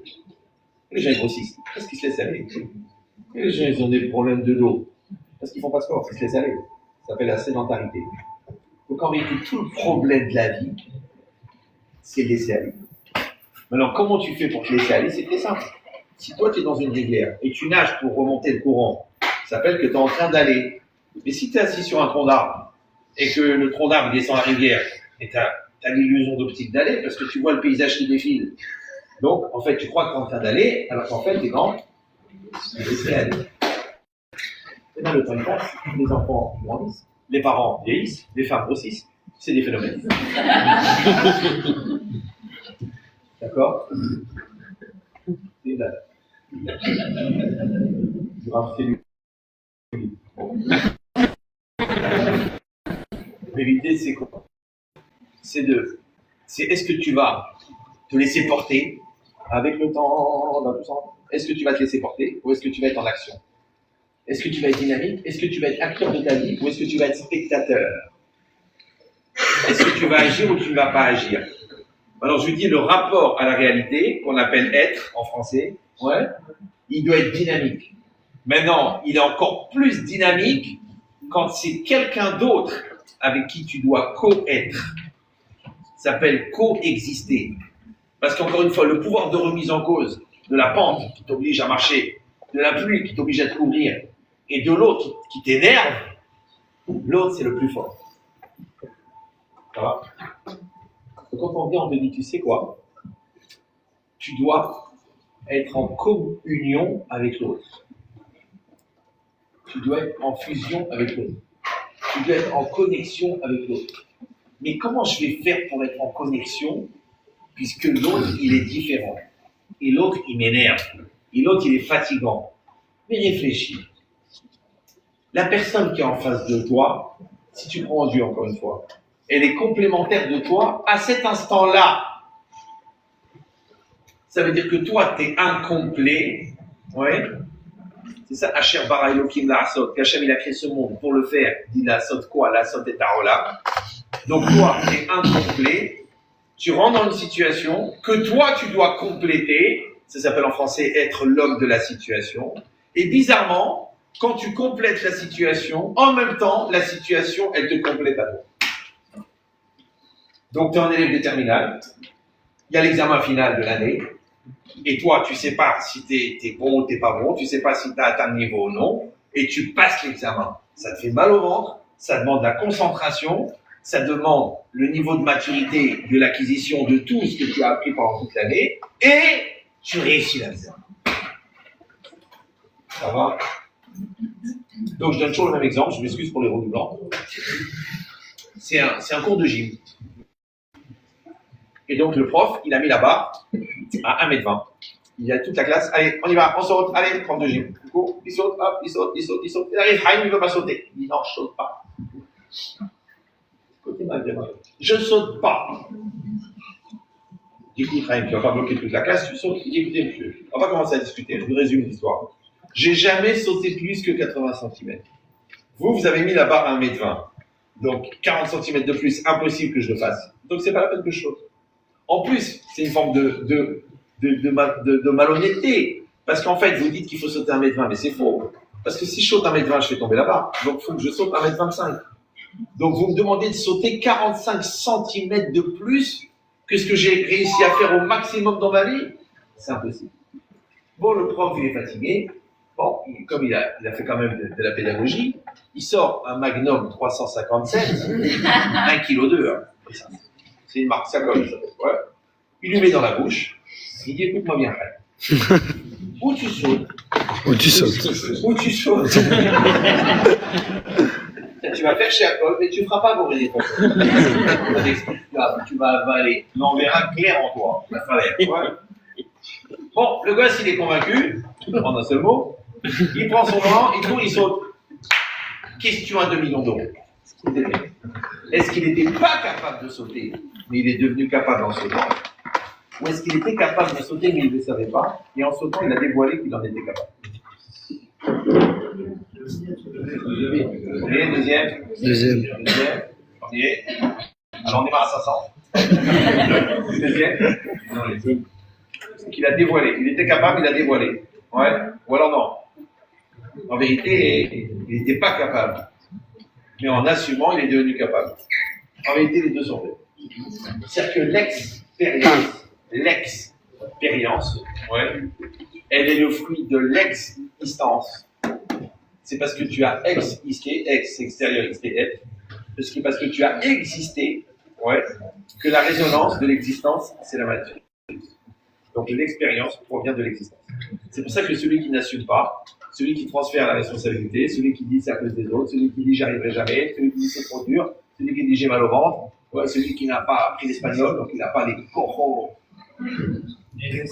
pour y arriver, ouais. Il y a un temps de l'action quand même. Hein. Alors, donc, si vous comprenez ça, restez calme, le pire est à venir. Bon. Mais ça veut dire, je dis pas ce que vous fini là, vous êtes tranquille. Écoutez bien. Ça veut dire que le plus grand exercice de maturité, c'est d'assumer. Mais la plus grande épreuve, c'est l'autre. Donc, plus tu vas assumer les exercices avec l'autre, plus tu vas grandir au niveau maturité. Alors, pourquoi? Encore une fois, parce que tu arrives à face de quelqu'un qui n'est pas comme toi, qui ne pense pas forcément comme toi, et tu as une tentation. Bah, tu as une tentation de le haïr, la Torah l'a dit l'autisme est un tu as une opportunité de lui en vouloir, la Torah l'a dit l'auditor. Tu as une occasion de te venger, la Torah l'a dit l'auticom. Mais tu as une obligation de ve'afta l'eracha kamocha, de faire un avec lui. Maintenant, Ahava, on a dit c'est la même valeur numérique que Echad, c'est un. Donc ve'afta, c'est faire un. L'autisna, la sin A, c'est la haine. C'est bon? Comment on dit les ennemis en hébreu? Son im. Et son im, au niveau phonétique, ça ressemble à shnaïm. Et shnaïm, c'est deux. Donc l'amour, c'est de faire un, la haine, c'est de faire deux. À chaque fois que tu fais deux avec une réalité, avec une personne, avec toi-même, ça s'appelle la haine. Quand tu fais un avec toi-même, avec la réalité, avec Dieu, avec ton conjoint, ça va? Maintenant, la Torah, elle a dit ve'afta l'eracha.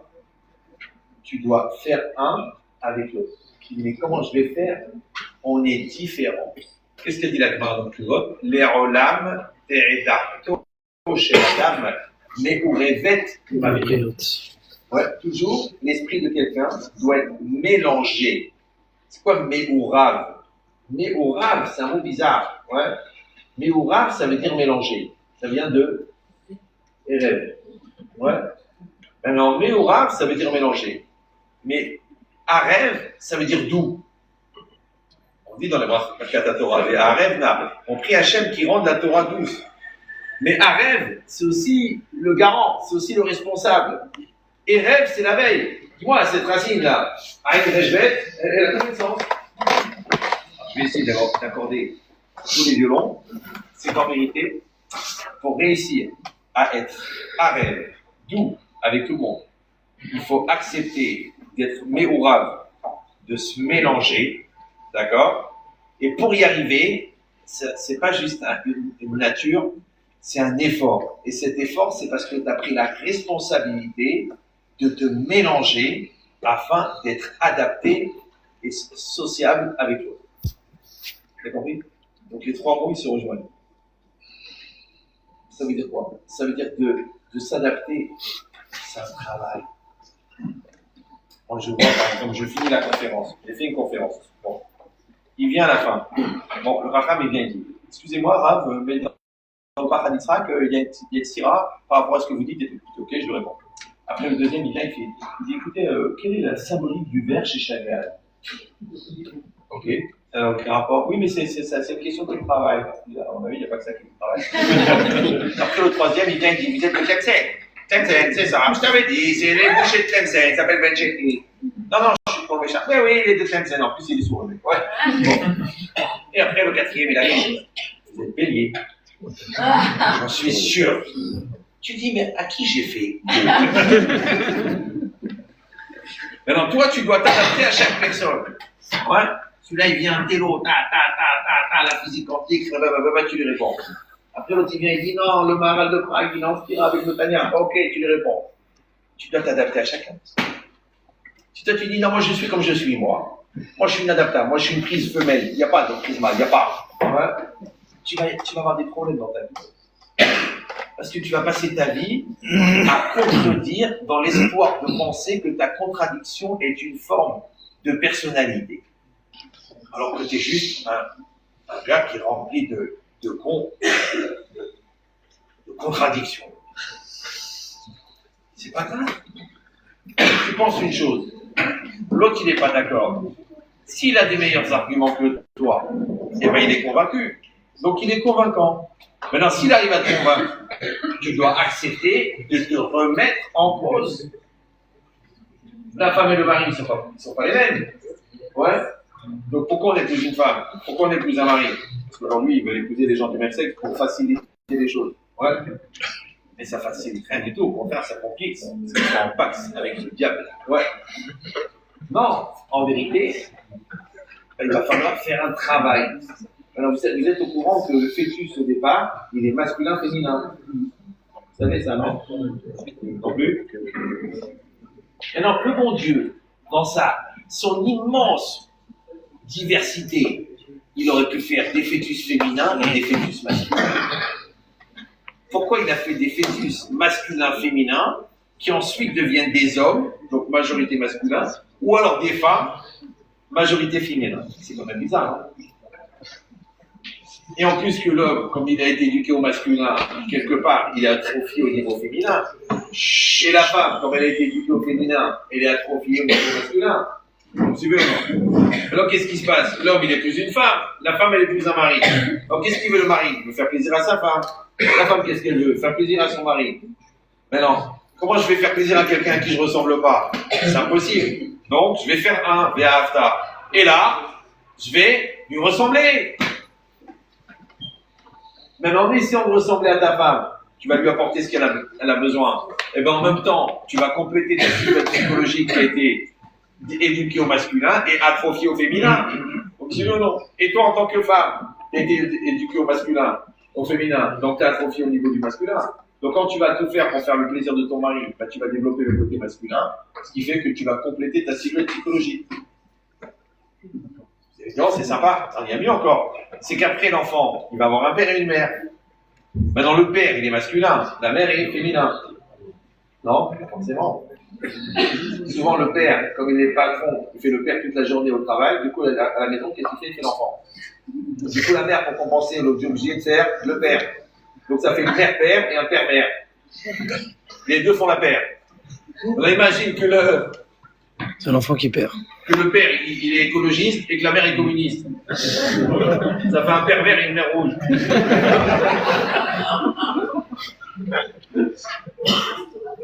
J'ai pas vu venir, celle-là.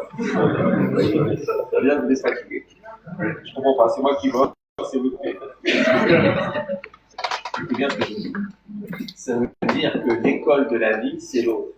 C'est pour ça que le Rambam, dans la Mishnah dans PA, dit qu'Akadosh Baruch Hu, il est plus rapide sur les mitzvot Ben Adam la Chavero que Ben Adam la Makov. Pourquoi? Parce que les mitzvot avec Hachem, tu les fais, c'est normal. Mais les mitzvot avec l'autre, c'est dur. Pourquoi? Audon Kolo, Kuzan Marco Polo, parce que tu dois te remettre en cause. Vas-y, va t'adapter au caractère de ta femme, va t'adapter à ton fils, va t'adapter à ta fille. En plus, elle grandit. Ouais. Va t'adapter à ton voisin, va t'adapter à tes amis, à tes ennemis, à ta belle-mère. D'accord? Donc, tu vas passer ta vie à t'adapter. Maintenant, quand tu vois des gens qui réussissent à traverser toute la vie, malgré toutes les singularités, malgré toutes les contrariétés, à rester serein, ça veut dire qu'ils ont un système intérieur de gestion de l'équilibre extrêmement sophistiqué.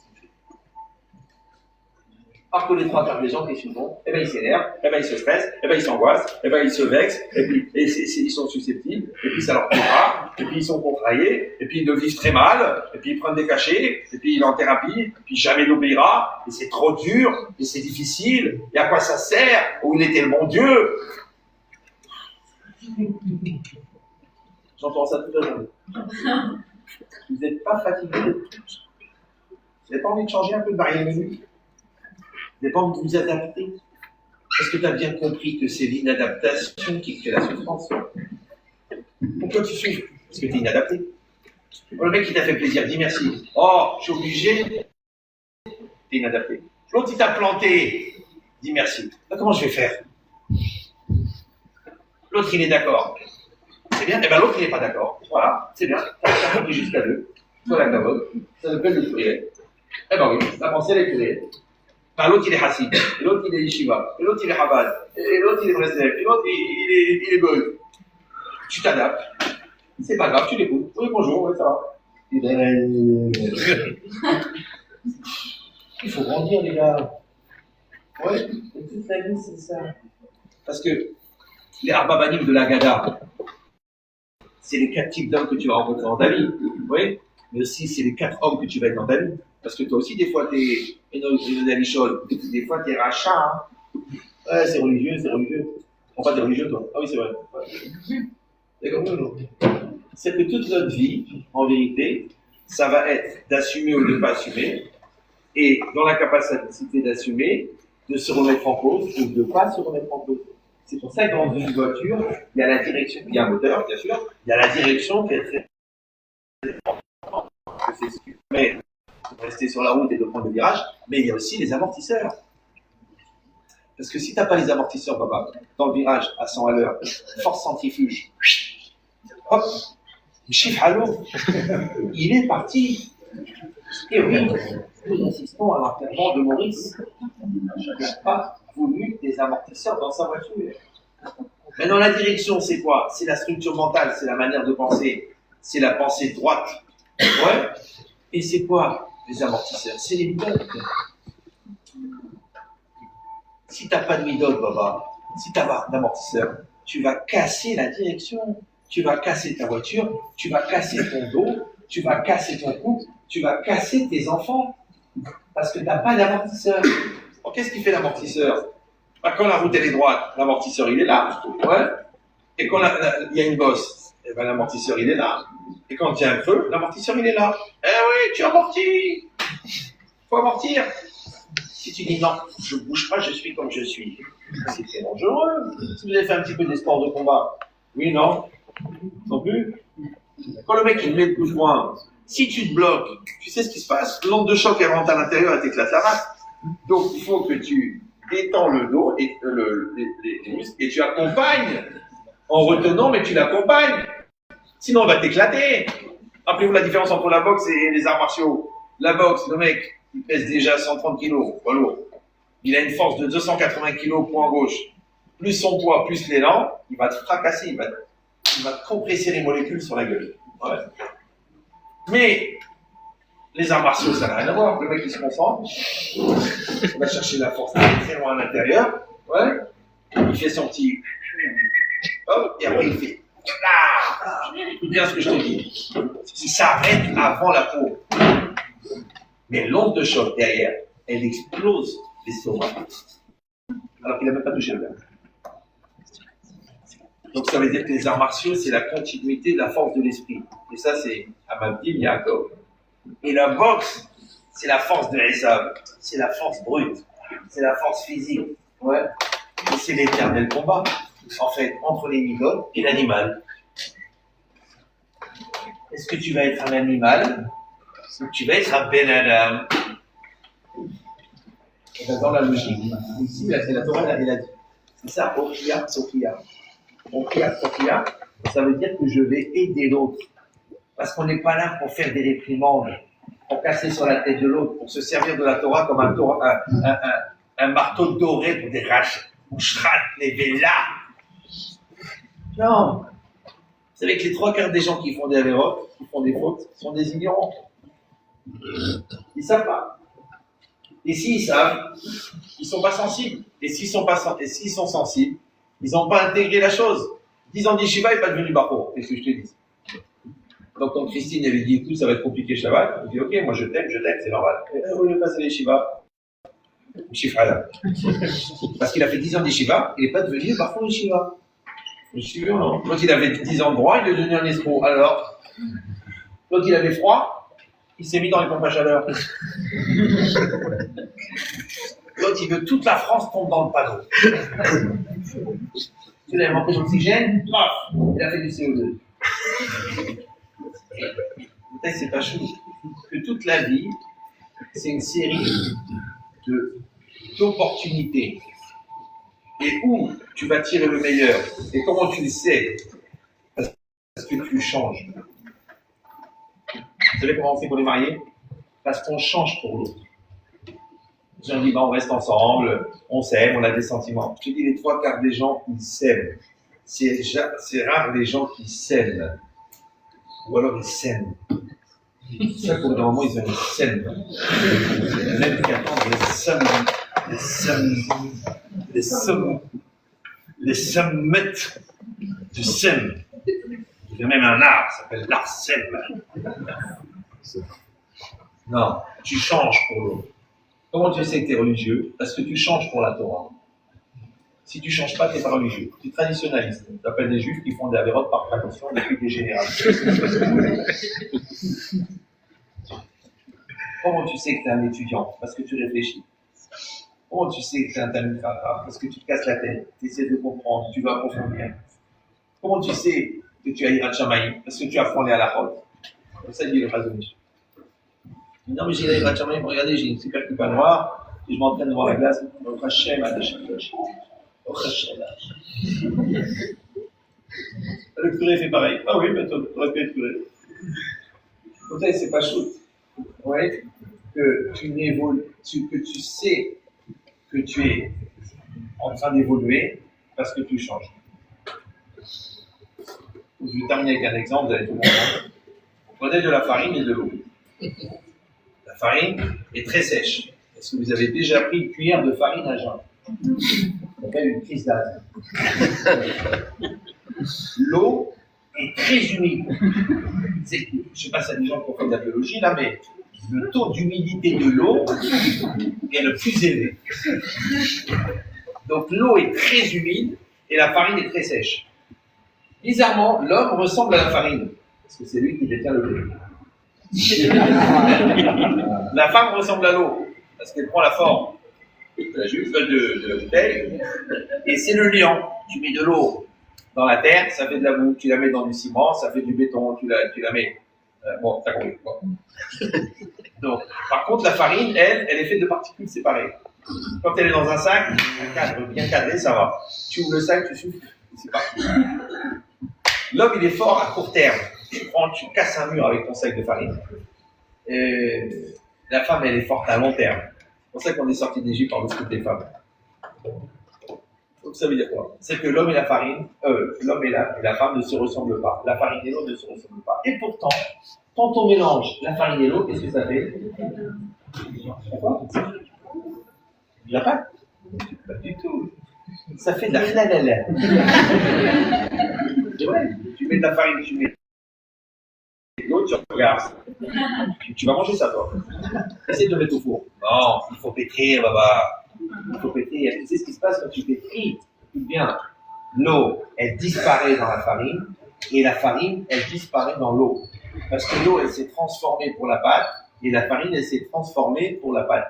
Maintenant, il y a une autre entité qui vient, qui sort de nulle part, qui s'appelle le couple, qui n'est plus l'homme et la femme. Donc, c'est ni toi ni moi, c'est nous. C'est bon? Vous avez compris ou non? Ah, vous n'avez pas compris, c'est dommage.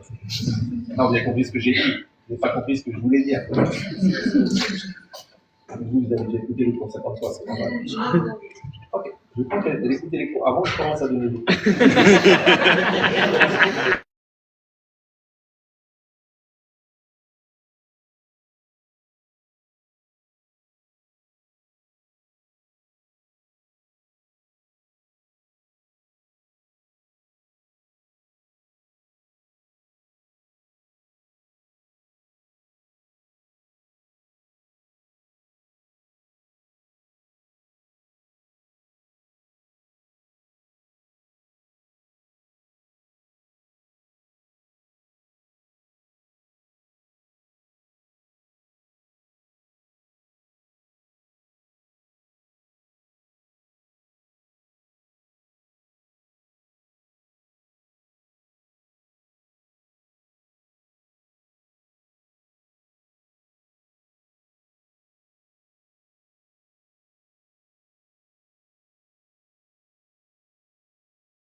spécialistes de la communication. La bonne communication. Et qui ne comprend pas. C'est comme si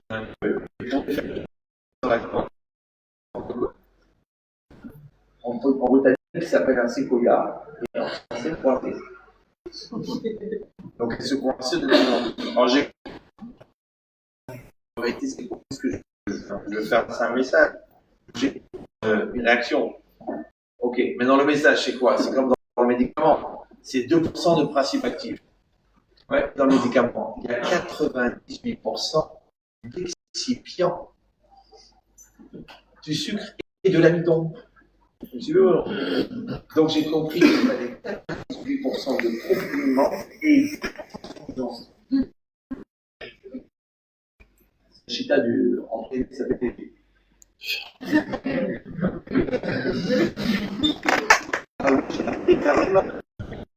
j'ai appris à accepter l'autre.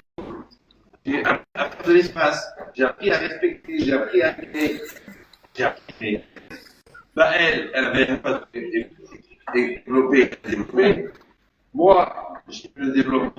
Elle, maintenant, elle respectait ma Torah. Je te dis pas, elle s'évanouir, ouais. Donc, elle m'a aidé à grandir. Moi, je l'ai aidé à grandir. Et on a fusionné ensemble. Et on a, d'ailleurs, pu transformer l'essai. Plus, grâce à Dieu, plus qu'une équipe de foot avec les remplaçants. Ouais. Mais le plus important, de faire des enfants d'amour. Pas des enfants biologiques, pas des enfants pour faire du bruit, pas des enfants pour s'occuper, pas des enfants pour toucher les allocs, j'ai essayé, ça ne rapporte pas. Ouais. Des enfants d'amour. On a dit que c'est quoi l'amour? L'amour, c'est l'union, c'est faire un. Ouais. Et l'enfant, il est créé à partir de la semence. La semence, il dit le Rambam, elle est faite à 99% de pensée. Et la pensée, la mahashava, ouais, c'est l'essence de l'être. Pas la mahashava intellectuelle. Par exemple, je suis en train de parler et vous pensez à ce que je dis. Ça s'appelle l'activité cognitive entre les deux oreilles. Non, non, l'intelligence de votre travail sur vous-même, ce que vous avez entériné profondément en vous, ça s'inscrit dans votre mahashava. Et ce que vous allez produire après, c'est le fruit de la mahashava. C'est pour ça que sauf maasé, mais mahashava si vous voyez des enfants normaux, si vous voyez des enfants qui sont bien, si vous voyez des enfants qui ne sont pas angoissés, pas complexés, pas dépressifs, c'est des enfants d'amour. Exact. C'est normal, non? Mais non. Dans les enfants, ça marque, ça fait plaisir. Mais dans la chose, tout ce que tu dis, c'est qui tu sais ce qu'on produit dans sa vie? On produit des enfants. On produit sa personne. Ouais, et on produit ses actes. Les actes sont harmonieux, ils sont équilibrés, ils sont imprégnés de Torah, imprégnés de Hirat Shamayim. Ils sont en harmonie avec toi-même, en harmonie avec les autres, en harmonie avec le temps, en harmonie avec ta maturité. Ça veut dire que ça s'appelle des enfants d'amour. C'est ça exister. C'est ça être vivant. Oui, exactement ce que la société propose. La société, elle te propose le pseudo, la série télévisée, de regarder des chats qui se prennent des pare-brises toute la journée, de scroller jusqu'à 5h du matin, ouais, de regarder des blagues à 2 balles, de regarder des articles fondamentaux qui sont basés sur des fake news. Mais tu sais ce que c'est déféquer en français? En bouteille, on a toute la Torah. On a toute la chokma, on a toute la puissance. Vous savez que j'ai des goïms qui m'écrivent, mais quel âge avez-nous? Mais d'où ça sort? C'est quoi cette puissance? Pourtant, les mecs, ils sont professeurs en neurosciences. Je ne parle pas du jbeb qui lave les vitres. Ouais. Et le fudge, encore la Torah, encore la sortie d'Égypte. On peut se rappeler, nous. Une fois, j'ai fait un cours sur la vérité dans un séminaire de Rahim. Il y avait là-bas l'ancien patron de Zinor Sassilor, 600 000 employés. Et le mec, à l'époque, quand il avait 20 ans, il était major promotion centrale. Un génie. À la fin du cours, il est venu me voir, il m'a dit, Monsieur Benchefri, je ne sais pas quel âge vous avez, mais je suis doté d'un certain QI, à peu près 195, Il m'a dit, c'est la première fois de ma vie que j'ai mal à la tête. Je ne pouvais pas lui dire qu'on avait fait une semaine de collège en 1 heure. Donc la Torah, elle est incroyable. Ouais, elle est extraordinaire, elle est puissante. Et seulement, il ne faut pas l'étudier comme vous regardez un film. Il faut aller chercher le Yud dans la Torah, la profondeur. D'ailleurs, le Rav Yerucham Halevi, il dit que le écart du Talmud Torah, c'est le Yud. C'est pas avec Yud, parce que tu tournes les yeux pour t'aérer les yeux, parce que tu tournes les pages pour t'aérer, parce que c'est marqué Ve'aer enenu betoratecha. C'est trop heureux. Ouais. Donc, je vous souhaite des Hashem. Vous réussissez. Amen. Amen. D'ailleurs, je vais faire un petit deal avec le Rav. Non, faut pas applaudir. C'est pas un spectacle, gardez ça pour le il va pas dire besoin. Bon.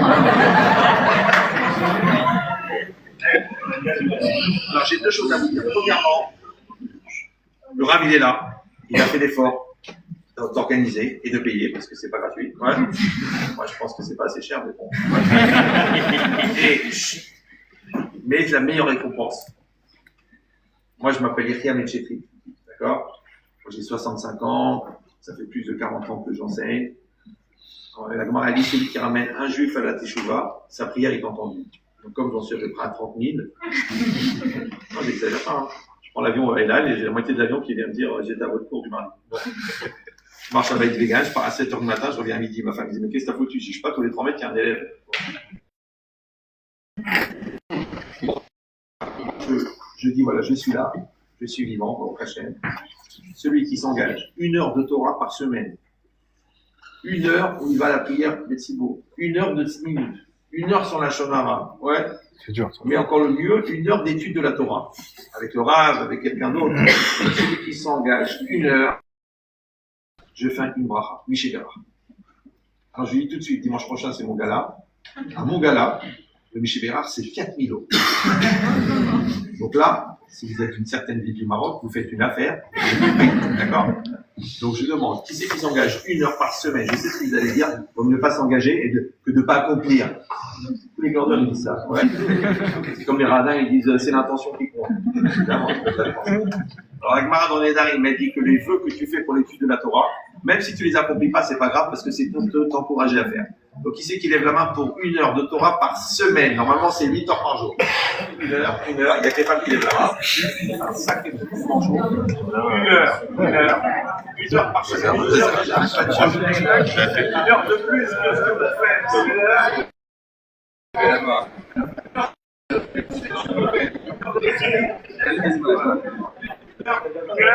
C'est tout. Nicolas Cavone, baissez la main. Maintenant, levez la main ceux qui n'ont pas levé la main. Personne ne va manger. Tout le monde a levé la main. Vous avez réfléchi. C'est dommage, hein, parce que je vais partir. Hein. Mishébera, tout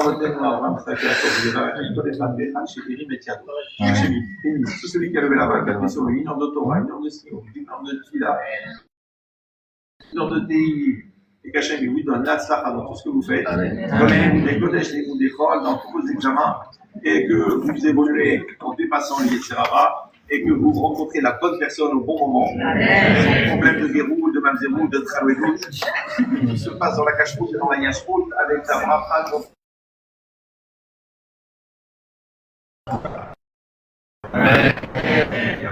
J'ai amené des livres. Ce livre-là, c'est le livre de ma femme. C'est l'histoire de ma femme, avec des enseignements à elle. Il est extraordinaire. Bon, a priori, c'est des femmes qui l'achètent, mais les hommes peuvent le lire aussi. C'est pour leur épouse, ou leur future épouse. Puis même, vous saurez comment traiter vos femmes aussi, c'est bien, quand je marie. Tous les livres sont là, il n'y en a que 18. Donc si vous êtes malin, celui-là, il est pour M. Kadosh. C'est 26 €, commencez pas à discuter. Au marché de Marrakech. Et à part ça, on s'investit pour financer un Sefer Torah pour ma femme des problèmes. Voilà. Le Rav, il va faire chez moi. Avant de faire chez moi, je voudrais, avant tout,